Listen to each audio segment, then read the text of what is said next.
Hello दोस्तों, कैसे हैं आप सभी। उम्मीद करता हूँ आप सभी बहुत ही अच्छे होंगे। तो आज के इस वीडियो में हम पढ़ने वाले हैं क्लास 10th का फिजिक्स का बहुत ही इंपॉर्टेंट चैप्टर जो है विद्युत। तो विद्युत का ये हमारा दूसरा वीडियो है। तो इससे पहले हमने पहले वीडियो में जितने भी टॉपिक देखे हुए हैं ये आपको दिखाई दे रहे होंगे, ठीक है। ये सभी को हमने पढ़ लिया है। तो आज की इस वीडियो ये दूसरा वीडियो है, तो इसमें हम बहुत ही अच्छे इंपॉर्टेंट टॉपिक के बारे में चर्चा करेंगे और इसमें हम ओम के भी नियम पढ़ेंगे जो कि बहुत ही इंपॉर्टेंट है बोर्ड एग्जाम के लिए। तो उसको हम देखेंगे और बहुत ही अच्छे से आपको समझ में आएगा। तो मैं यही कहूँगा, यदि आप पहले वीडियो को नहीं देखे हैं, इन सभी इंपॉर्टेंट टॉपिक को नहीं देखे हैं, तो आप जाकर सबसे पहले पहला वीडियो देखिए, ठीक है। आपको इस वीडियो के डिस्क्रिप्शन बॉक्स में लिंक दे दिया जाएगा क्लास 10th का फिजिक्स, केमिस्ट्री और बायोलॉजी का। तो वहाँ से फिजिक्स पर लिंक पर क्लिक करके आप जाकर उसे पहले वीडियो को देख सकते हैं, ठीक है। तो अब हम देखेंगे दूसरा वीडियो है। तो इसमें हम सबसे पहले आप देखेंगे कि भैया विद्युत धारा किसे कहते हैं। विद्युत धारा, ठीक है। तो विद्युत धारा से हम यहाँ पे पढ़ते हैं। तो सबसे पहले याद रखेंगे, हम विद्युत धारा हो या कोई भी चीज हो तो भैया उसका कोई भी भौतिक राशि हो तो उसका हम दो ही तरीके से डेफिनेशन करते हैं, या तो उसके फॉर्मूले से या उसके हम फिगर से। तो इसके हम फॉर्मूले से ही इसका हम क्या करेंगे, परिभाषा करेंगे। तो इसका फॉर्मूला क्या होता है, इसका फॉर्मूला होता है विद्युत धारा को I से प्रदर्शित करते हैं। I इक्वल टू होता है Q/T। ये क्या होता है, इसका सूत्र होता है I इक्वल टू Q/T, जहां पर Q क्या है, आवेश है, और T क्या है भैया, समय है, ठीक है।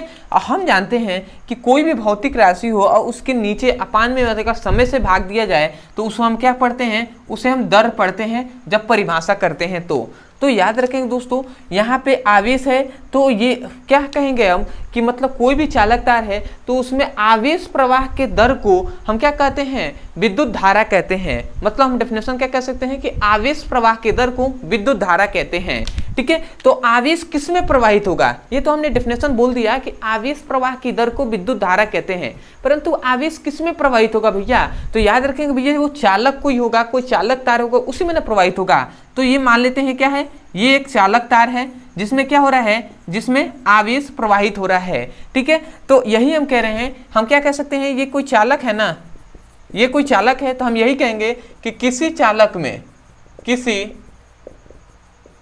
में आवेश प्रवाह के दर को,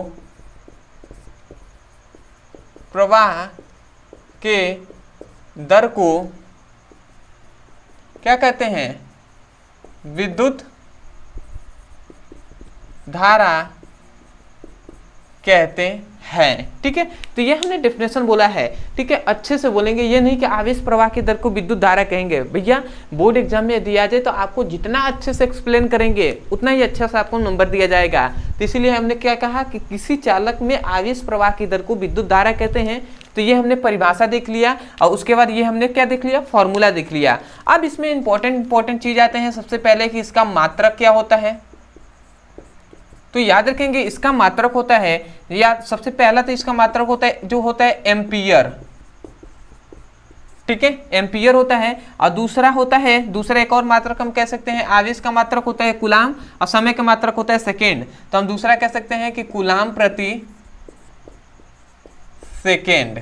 ये भी आपको याद रखना है, दोनों, एक एम्पियर और दूसरा कूलाम प्रति सेकेंड, इन दोनों मात्रकों को आपको याद रखना है। और याद नहीं, यहाँ से आपको समझना चाहिए कि भैया कूलाम प्रति सेकेंड, ये तो आपको याद नहीं करना चाहिए, याद मतलब आपको यहीं से निकाल सकते हैं। और एम्पियर आपको याद रखना है, क्योंकि कभी कभी एम्पियर ना देकर ये मात्रक दे देता है बहुविकल्पी में, ठीक है। तो आपको दोनों पता रहेगा तो और भी मतलब बेहतर रहेगा, ठीक है। तो अब हम देख लेते हैं दूसरा जो है भैया राशि की विद्युत धारा कौन सी राशि होती है। तो याद रखेंगे ये कौन सी, अदिश राशि होती है, इसको आपको याद रखना है। और तीसरा इसका बीमीय सूत्र, ठीक है, बीमीय सूत्र, क्योंकि यही बहुत बार पूछा जाता है। तो इसका बीमीय सूत्र क्या रहता है, ए होता है, ठीक है। तो आपको ये तीन टॉपिक आपको ये याद रखना है, सबसे पहले मात्रक, राशि और बीमीय सूत्र। तो आशा करते हैं दोस्तों विद्युत धारा के इतनी जो बात बताए गए हैं ये बहुत ही अच्छे से आपको समझ में आ गए होंगे। तो अब आपको एक और जो कि बहुत बार बोर्ड एग्जाम में पूछ लिया जाता है कि भैया एम्पियर जो होता है, तो एक एम्पियर किसे कहते हैं, एक एम्पियर को परिभाषित कीजिए। इस प्रकार बहुत बार क्वेश्चन ये पूछ लिया गया है, तो इसको हम देख लेते हैं। तो यहीं पे हम बता दे रहे हैं 1 एम्पियर 1 एम्पियर का परिभाषा क्या होता है। तो परिभाषा हम रटेंगे नहीं, हम समझेंगे और उसे याद करेंगे। तो हम जानते हैं I बराबर क्यू बाई टी होता है, ठीक है। तो यहाँ से समझिएगा I बराबर हम जानते हैं क्यू बाई टी होता है, ये बात हम जानते हैं। तो यहाँ से यदि जो क्या है आवेश है, आवेश है, यदि हम आवेश को 1 कूलाम ले लेते हैं और जो समय है, ठीक है, ये क्या है समय है, तो उसे हम 1 सेकेंड ले लेते हैं, ठीक है। जो आवेश हमने 1 कूलाम ले लिया और सेकेंड को हमने 1 सेकेंड ले लिया, तो जो धारा होगा ना, जो विद्युत धारा होगा जो I, वही क्या हो जाएगा 1 एम्पियर हो जाएगा, ठीक है। वो क्या हो जाएगा 1 एम्पियर हो जाएगा। तो आपको यहीं से याद रखना है, हमने क्या लिया आवेश को 1 कूलाम, समय को 1 सेकेंड लिया, तो उस समय में जो प्रवाहित धारा होगा उसे हम 1 एम्पियर कहेंगे। तो इसको डेफिनेशन कैसे कहेंगे, ये तो हमने समझ लिया भैया कि 1 एम्पियर कहलाएगा, परंतु इसका डेफिनेशन कैसे कहेंगे। तो आप यही कहेंगे कि किसी चालक में 1 कूलाम आवेश को 1 सेकेंड तक प्रवाहित करने पर प्रवाहित धारा 1 एम्पियर कहलाता है। समझ में आया क्या कहा जा रहा है। कभी भी डेफिनेशन को रटना नहीं है। सबसे पहले हमने क्या कहा कि 1 कूलाम आवेश को 1 सेकेंड तक प्रवाहित करने पर प्रवाहित धारा या उत्पन्न धारा क्या कहलाता है 1 एम्पियर कहलाता है, ठीक है। तो आशा करते हैं आपको डेफिनेशन याद हो गया होगा। और कभी भी डेफिनेशन को रटना नहीं चाहिए, कभी भी डेफिनेशन को समझना चाहिए, क्योंकि समझे रहेंगे ना तो कभी भी आप डेफिनेशन को भूल नहीं पाएंगे, ज़्यादा समय तक आपको याद रहेगा। तो मैं एक बार और डेफिनेशन को बोल रहा हूँ, आप ध्यान से सुनिए और उसे अपने नोट्स में लिख लीजिए, ठीक है, क्योंकि अभी लिखवा नहीं सकते हैं, ठीक है, इसको भी तो आप समझ सकते हैं। तो आपको क्या कहेंगे, 1 कूलाम आवेश को 1 सेकेंड तक प्रवाहित करने पर उत्पन्न धारा 1 एम्पियर कहलाता है। तो आशा करते हैं आप अच्छे से समझकर और उसे लिख लिए होंगे, ठीक है। तो सबसे पहले आप इसका स्क्रीनशॉट लीजिए, उसके बाद हम आगे बढ़ते हैं और उसके बाद हम आगे टॉपिक को देखते हैं, ठीक है। तो आशा करते हैं दोस्तों आपने अच्छे से स्क्रीनशॉट ले लिया होगा। तो अब हम बढ़ते हैं ओम के नियम पे कि ओम का नियम क्या होता है और उसको भी हम देख लेते हैं। और लगभग एक तरह से कहा जाए तो बहुत वेरी इंपॉर्टेंट टॉपिक है जो है ओम का नियम, ठीक है। तो इसे हम देख लेते हैं।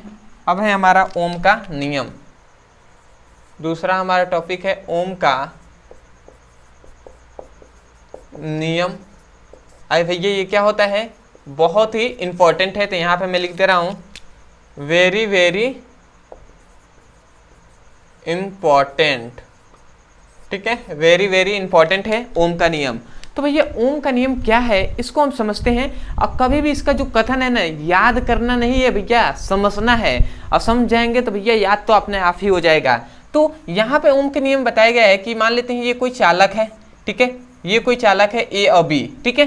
और इस चालक में हमने एक मान लिया, एक हमने लगा दिया बैटरी, ठीक है, और इस चालक में हमने एक कुंजी लगा दिया, ठीक है, समझिएगा। एक हमने बैटरी ले लिया और एक कुंजी हमने लगा दिया।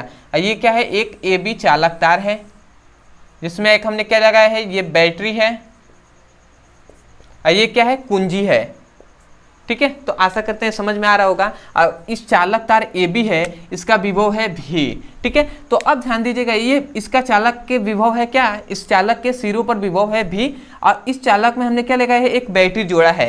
तो बैटरी से जब हम क्या करेंगे, धारा प्रवाहित करेंगे, ठीक है। जब हम धारा प्रवाहित करते हैं तो इस चालक तार के जो सिरों पर जो विभव होता है ना, उसमें प्रवाहित धारा के समानुपाती हो जाता है।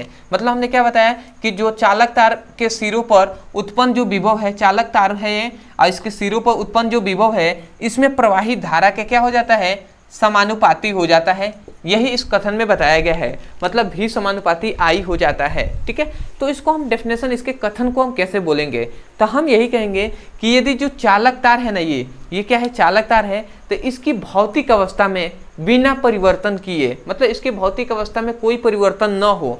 भौतिक अवस्था का मतलब ये होता है कि इसकी लंबाई, चौड़ाई, ऊंचाई, दाब में कोई भी परिवर्तन ना हो, ठीक है, टापुक में, ठीक है। तो हम क्या कहेंगे, किसी चालक के भौतिक अवस्था में कोई परिवर्तन न हो तो उस चालक के सिरों पर उत्पन्न विभव उसमें प्रवाहित धारा के समानुपाती होता है। आशा करते हैं आपको समझ में आ रहा होगा। देखिए भैया, आपको समझना ये है कि ये क्या है, एक चालक ही है ना, ठीक है। और इस चालक के हमने कहा कि भौतिक अवस्था में कोई परिवर्तन ना हो तो उसके विभव, मतलब इस प्रकार हम डेफिनेशन को एक बार और मैं समझाकर अच्छे से बोल रहा हूं, आप ध्यान से सुनिए, उसे लिखिए। क्या कहा जा रहा है कि किसी चालक के, ठीक है, किसी चालक के भौतिक अवस्था में कोई परिवर्तन न हो तो उस चालक के सिरों पर उत्पन्न विभव उसमें प्रवाहित धारा के समानुपाती होता है। ठीक है, यही ने कहा कि उत्पन्न विभव उसमें प्रवाहित धारा के समानुपाती होता है। तो आशा करते हैं आपको समझ में आ गया होगा। मैं यहाँ पे कथन इसका लिख दे रहा हूँ ओम का नियम का, तो आप क्या लिखेंगे कि किसी चालक के भौतिक अवस्था में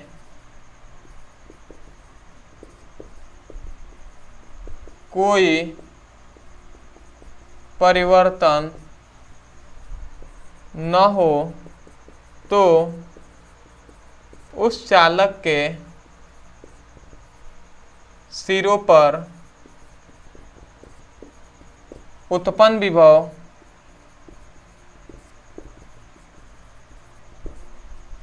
उसमें प्रवाहित धारा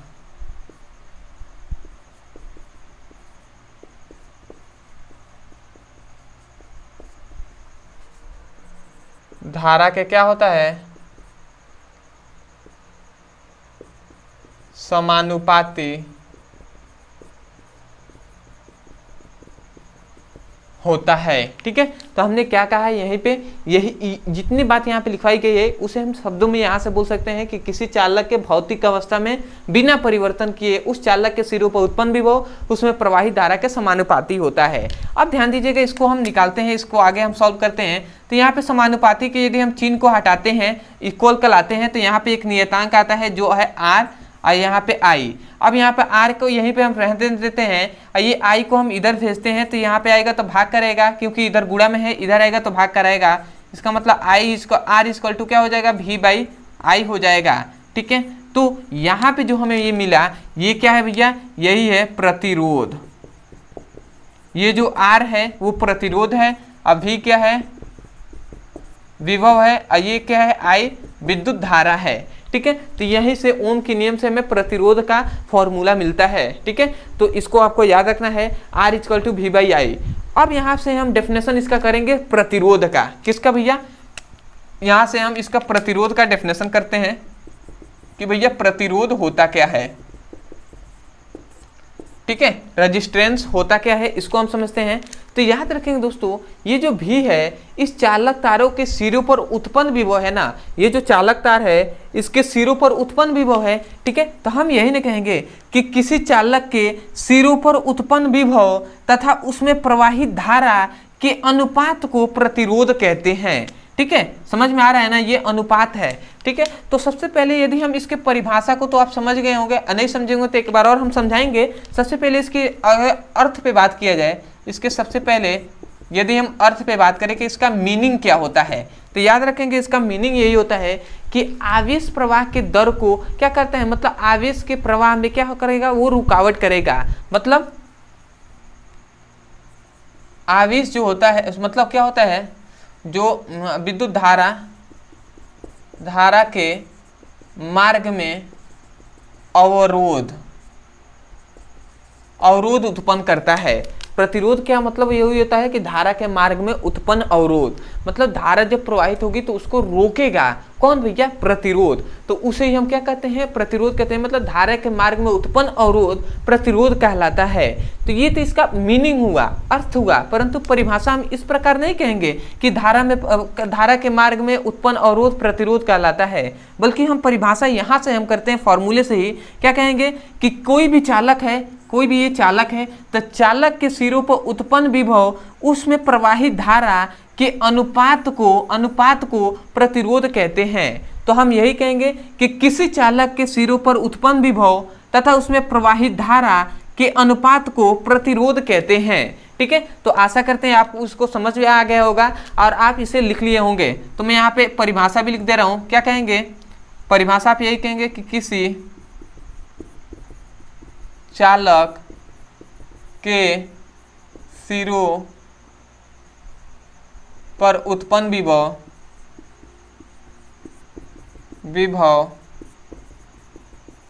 उसमें प्रवाहित धारा के अनुपात को क्या कहते हैं भैया, प्रतिरोध रोध कहते हैं। ठीक है, तो ये हमने शॉर्ट में यहाँ पे लिख दिया है, किसी चालक के सिरों पर उत्पन्न विभव तथा उसमें प्रवाहित धारा के अनुपात को हम प्रतिरोध कहते हैं। और इसे हम किया कैसे, आर से प्रदर्शित करते हैं और इसका फॉर्मूला होता है R equal to V by I. ठीक है, अब आते हैं इसके मात्रक पे। तो याद रखेंगे इसका मात्रक होता है, जो सबसे पहले इसका मात्रक होता है ओम। ठीक है, तो इसका मात्रक क्या याद रखेंगे आप, ओम याद रखेंगे। ठीक है, अब ये याद रखेंगे ये राशि कौन सी होती है, तो भैया ये कौन सी, अदिश राशि होता है। ठीक है, तो इसको भी आपको याद रखना है, ये कौन सी राशि, अदिश राशि होता है। ठीक है, और इसका बीमीय सूत्र याद रखेंगे, सूत्र क्या होता है, Ml2T-3A2 होता है। ये इसका बीमीय सूत्र होता है, Ml2T-3A2 होता है। तो इसका स्क्रीनशॉट ले लीजिए। ठीक है, ठीक है, तो आशा करते हैं आपने अच्छे से स्क्रीनशॉट ले लिया होगा। तो इतनी जितनी भी आपको बातें बताई गई हैं, ओम का नियम, और ओम के नियम के बाद हमने प्रतिरोध बता दिया, प्रतिरोध का इसका मात्रक बताया, राशि बताया और बीमीय सूत्र बताया। तो ये अच्छे से आपको समझ में आ गया होगा। ठीक है, तो अब हम पढ़ते हैं अपने एक दो और टॉपिक बचे हुए हैं, उसे हम देखकर वीडियो को क्या करेंगे, समाप्त करेंगे। ठीक है, क्योंकि ज़्यादा वीडियो लंबा हो जाएगा तो अच्छा नहीं है। ठीक है, तो चलिए आप स्क्रीनशॉट ले ही लिए होंगे। तो अब हम देख लेते हैं कि प्रतिरोधों को प्रभावित करने वाले कारक, कि प्रतिरोध को कौन कौन से चीज़ हैं जो प्रभावित कर सकते हैं। ठीक है, तो इसको हम समझते हैं। ठीक है, तो जितना ये इंपॉर्टेंट है ना ओम का नियम, उतना है भैया वो भी इंपॉर्टेंट है, क्योंकि वो भी मतलब इस वीडियो में जितने भी हम टॉपिक पढ़ रहे हैं ये सभी इंपॉर्टेंट है। ये वाला जो वीडियो है ये बहुत ही इंपॉर्टेंट होने वाला है, क्योंकि इसमें जो भी टॉपिक आज पढ़ रहे हैं वो सभी इंपॉर्टेंट है, लगभग कभी ना कभी वो बोर्ड एग्जाम में पूछे ही गए हैं। ठीक है, तो अब हम समझ लेते हैं ओम के नियम नहीं, प्रतिरोध को प्रभावित करने वाले कारक। प्रतिरोध को प्रभावित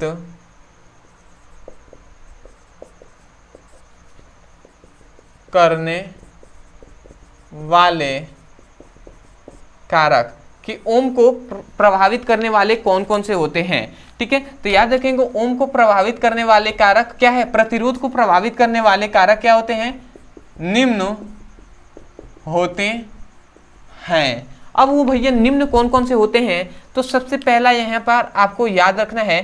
ठीक है, आपको अच्छे से मतलब लिखा नहीं जाएगा, शॉर्ट में ही लिखा जाएगा, आप इसे कॉपी में लिखिएगा। याद रखेंगे कि जो प्रतिरोध होता है वो चालक तार की लंबाई के क्या होता है, समानुपाती होता है। ये सबसे पहला है, प्रतिरोध को प्रभावित करने वाले कारक में सबसे पहला लंबाई।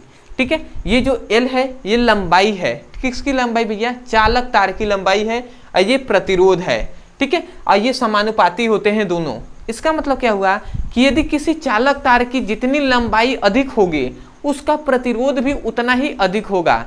ठीक है, प्रतिरोध का मतलब क्या होता है भैया, धारा के मार्ग में अवरोध उत्पन्न करना। इसीलिए हम देखे होंगे कि कभी कभी मैच वैच होता है गाँवों में, तो वो क्या करते हैं चालक तार की सहायता से बहुत दूर तक ले जाते हैं, क्या करते हैं, लाइट को ले जाते हैं, बिजली को ले जाते हैं, जिसके कारण वहाँ पे क्या होता है, बल्ब जो होता है वो डिम जलता है, थोड़ा सा मतलब ज़्यादा उजाला नहीं करता है। ठीक है, क्यों नहीं करता है, क्योंकि भैया चालक तार की लंबाई अधिक हो गई, और जैसे ही लंबाई अधिक हुआ उसका प्रतिरोध भी अधिक हो गया। अब प्रतिरोध अधिक होगा तो भैया प्रतिरोध क्या करता है, धारा के मार्ग में अवरोध उत्पन्न करेगा, और जब धारा के मार्ग में अत्यधिक अवरोध होंगे तो क्या हो जाएगा भैया, उसमें धारा प्रवाहित कम होगा, इसीलिए भैया बल्ब क्या होगा, डिम जलेगा। तो यही बात कहा जा रहा है कि किसी चालक तार में उत्पन्न प्रतिरोध उस चालक तार के लंबाई के समानुपाती होता है।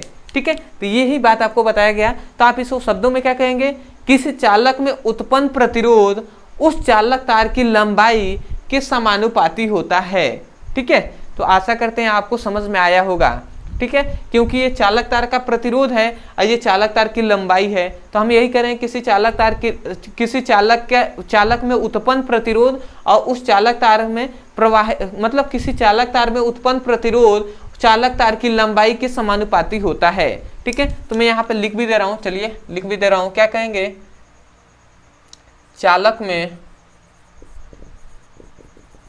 उत्पन्न प्रतिरोध चालक तार की लंबाई की क्या होती है, लंबाई के समानुपाती या अनुक्रमानुपाती होता है। ठीक है, तो ये हमने सबसे पहले लिख दिया कि मतलब चालक तार में उत्पन्न प्रतिरोध चालक तार की लंबाई के समानुपाती होता है। इसीलिए कभी कभी आप देखे होंगे कि गर्मियों में क्या होता है भैया, लाइट प्रॉब्लम बहुत ज़्यादा होती है। लाइट क्या होता है डीम हो मतलब ज़्यादातर रहता है। क्यों? क्योंकि भैया क्या होता है उसमें भी आपको अगर बताया जाएगा अभी। ठीक है, डिम क्यों रहता है गर्मियों के दिनों में, ठीक है, इसी में बताया जाएगा, अभी हम बता रहे हैं। ठीक है, ये तो पहला हमने देख लिया कि लंबाई बढ़ाने पर प्रतिरोध भी बढ़ता है। अब दूसरा होता है जो प्रतिरोध होता है वो व्युत्क्रमानुपाती होता है 1/a के। ठीक है, और ए क्या है यहाँ पे, चालक का अनुप्रस्थ काट का क्षेत्रफल है। चालक के अनुप्रस्थ काट का क्षेत्रफल है, अनुप्रस्थ काट का क्षेत्रफल। ठीक है, तो इसको याद रखेंगे। ये क्या है, ये है क्षेत्रफल किसका भैया, चालक का क्षेत्रफल। तो इस यहाँ पे ये कहा जा रहा है कि चालक तार के मतलब इसका मतलब हुआ कि किसी, यहाँ पे हम इस प्रकार कहेंगे कि किसी चालक में उत्पन्न प्रतिरोध चालक तार के अनुप्रस्थ काट के क्षेत्रफल के व्युत्क्रमानुपाती होता है। मतलब किसी चालक में उत्पन्न प्रतिरोध चालक के अनुप्रस्थ काट के क्षेत्रफल के व्युत्क्रमानुपाती होता है, ये बात बताया गया। अब इसका मतलब क्या हुआ वो समझ लेते हैं। इसका मतलब हुआ कि भैया ये क्या है, चालक की तार की क्षेत्रफल है। मतलब क्षेत्रफल का मतलब हुआ चालक कितना मोटा है, जो तार है आपका कितना मोटा है। यदि वो चालक तार का जो मोटाई ज्यादा होगा, यदि मोटा ज्यादा तार होगा तो भैया उसमें प्रतिरोध क्या होगा, कम होगा। इसीलिए हमने कहा कि प्रतिरोध मान बढ़ेगा तो चालक तार में जो अनुप्रस्थ काट का क्षेत्रफल होगा मतलब चालक बहुत ही पतला होगा, प्रतिरोध अधिक होगा तो जो तार होगा वो बहुत ही पतला होगा। और यदि तार मोटा होगा तो प्रतिरोध का मान क्या हो जाएगा, कम हो जाएगा। तो जितना अधिक जो मोटा तार होगा, जितना अधिक मोटा तार होगा, ठीक है, उतना ही प्रतिरोध का मान कम हो जाएगा। इसलिए व्युत्क्रमानुपाती कहा गया है। तो इसका हम डेफिनेशन क्या कहेंगे कि किसी चालक में उत्पन्न प्रतिरोध उस चालक तार के अनुप्रस्थ काट के क्षेत्रफल के व्युत्क्रमानुपाती होता है। ये आप दूसरा बोल देंगे। ठीक है, तो मैं यहाँ पे दूसरा लिख दे रहा हूँ। ठीक है, आप लिख सकते हैं। ठीक है, इतना मतलब लिखने के लिए मतलब वो मत कीजिए। ठीक है, आप कह सकते हैं किसी चालक में उत्पन्न प्रतिरोध उस चालक तार के अनुप्रस्थ काट के क्षेत्रफल के व्युत्क्रमानुपाती होता है। क्या भैया, व्युत्क्रमानुपाती होता है। तो इसको आप याद रखेंगे। ठीक है, अब आता है तीसरा जो कि वो भी इंपॉर्टेंट है, जो प्रतिरोध होता है वो T के समानुपाती होता है। और यहाँ पे T समय नहीं है भैया, ताप है। ठीक है, ये टेम्परेचर है। इसका मतलब क्या हुआ, यदि किसी चालक तार में जो उत्पन्न प्रतिरोध चालक तार में उत्पन्न ताप के क्या होता है, समानुपाती होता है। मतलब यदि किसी चालक तार के प्रतिरोध क्या होता है, अधिक होता है और उसका ताप भी अधिक होगा। मतलब यदि कोई चालक क्या है, गर्म है, तो उसमें प्रतिरोध अधिक होगा। और जब प्रतिरोध अधिक होगा तो भैया क्या होगा, धारा क्या होगा, कम प्रवाहित होगा। ठीक है, ऐसे भी हम कह सकते हैं कि अब देखे होंगे घरों में क्या होता है, कोई भी तार क्या हो जाता है, ज़्यादा गर्म हो जाएगा तो वहाँ पे आप समझ जाइएगा प्रतिरोध का मान क्या हो जाएगा, अधिक हो जाएगा। और जब वो अधिक हो जाएगा तो धारा कम से कम प्रवाहित होगी। तो इसको हम शब्द में क्या कहेंगे, शब्द में यही कहेंगे कि किसी चालक में उत्पन्न प्रतिरोध चालक तार में उत्पन्न ताप के समानुपाती होता है। ठीक है, तो आप इसको कह सकते हैं किसी चालक में उत्पन्न प्रतिरोध चालक के ताप के समानुपाती होता है। तो इसको मैं लिख दे रहा हूं, आप क्या लिखेंगे, किसी चालक में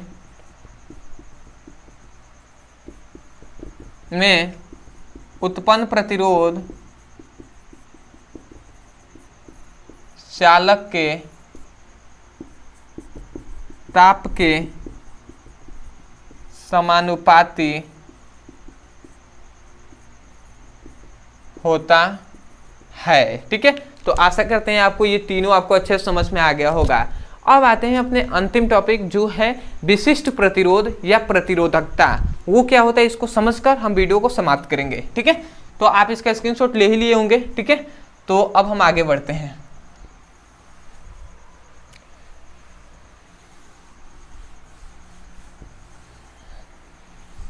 अब हम अपना अंतिम टॉपिक देख ले रहे हैं, जो है 5वां टॉपिक है ना, विशिष्ट प्रतिरोध।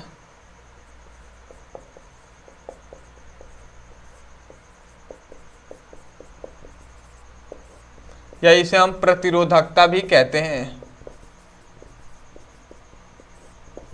ठीक है, तो विशिष्ट प्रतिरोध या प्रतिरोधकता क्या होता है इसको हम समझते हैं। तो याद रखेंगे दोस्तों, विशिष्ट प्रतिरोध और यह प्रतिरोधकता का फॉर्मूला होता है, उसको हम समझेंगे। सबसे पहले हमने अभी पढ़ा था कि जो R होता है वो चालक तार की लंबाई के समानुपाती होता है। और अभी हमने दूसरा एक और देखा कि चालक तार में उत्पन्न जो प्रतिरोध होता है उसमें क्या उस चालक तार के अनुप्रस्थ काट के क्षेत्रफल के व्युत्क्रमानुपाती होता है। ये दो हमने देखा और दोनों में प्रतिरोध था। तो यदि हम इस प्रतिरोध को यदि हम क्या करते हैं, एक ले लेते हैं और इन दोनों का गुणा करा लेते हैं, तो ये क्या हो जाएगा, L/A हो जाएगा। होगा कि नहीं। अब यदि हम समानुपाती के चिन्ह को ये हटाते हैं तो ये क्या हो जाएगा, यहाँ पे इक्वल का चिन्ह लाते हैं तो यहाँ पे एक नियतांक आता है जिसे हम रो कहते हैं और L/A हो जाता है। ठीक है, ये हो गया। तो ये जो होता है इसको आपको याद रखना है। अब यहाँ से ये जो आया ना रो ये आया, यही है प्रतिरोधकता।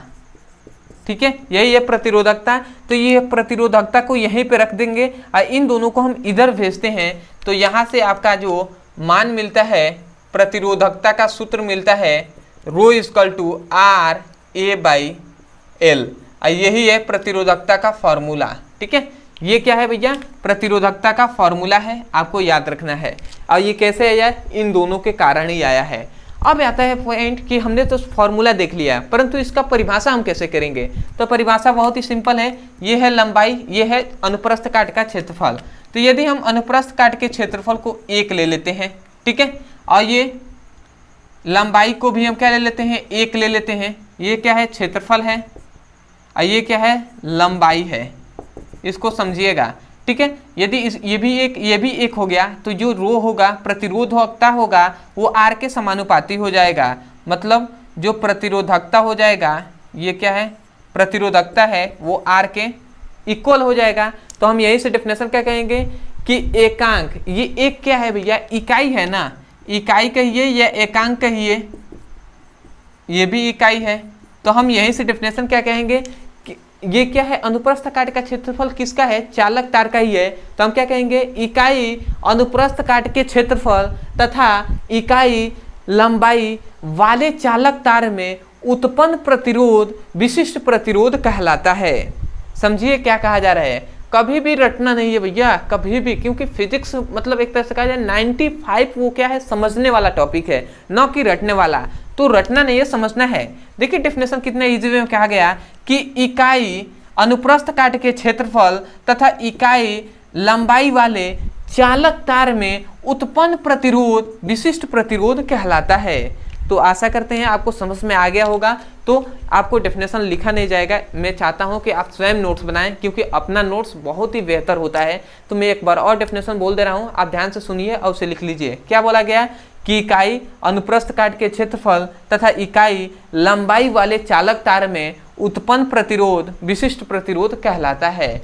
तो आशा करते हैं दोस्तों आपको अच्छे से समझ में आ गया होगा। और इसमें आपको एक पॉइंट याद रखना है, जो कि मात्रक इसका बहुत बार पूछ लिया जाता है, तो ये भी हम देख लेते हैं। तो इसका मात्रक याद रखेंगे, ओम प्रति मीटर होता है, ओम प्रति मीटर होता है। वो कैसे हो गया ओम प्रति मीटर, तो चालक तार की लंबाई भी, ये जो यहाँ पे है जो प्रतिरोध होता है इसका मात्रक होता है ओम, प्रतिरोध का तो मात्रक होता है ओम, क्षेत्रफल का मात्रक होता है मीटर स्क्वायर होता है ना, मीटर स्क्वायर, और लंबाई का मात्रक होता है मीटर। तो 1 मीटर से 2 यहाँ पे ऊपर मीटर है, 1 नीचे, तो 1 से 1 मीटर कट गया तो 1 मीटर बचा ना, तो यही 1 मीटर यहाँ पे मिल गया था, तो यही ओम मीटर बन गया। ठीक है, तो आशा करते हैं ये समझ गए होंगे। ठीक है, ये हमने बताया है मात्रक कैसे निकाला जाता है, तो आप जाकर देख सकते हैं चैनल पे।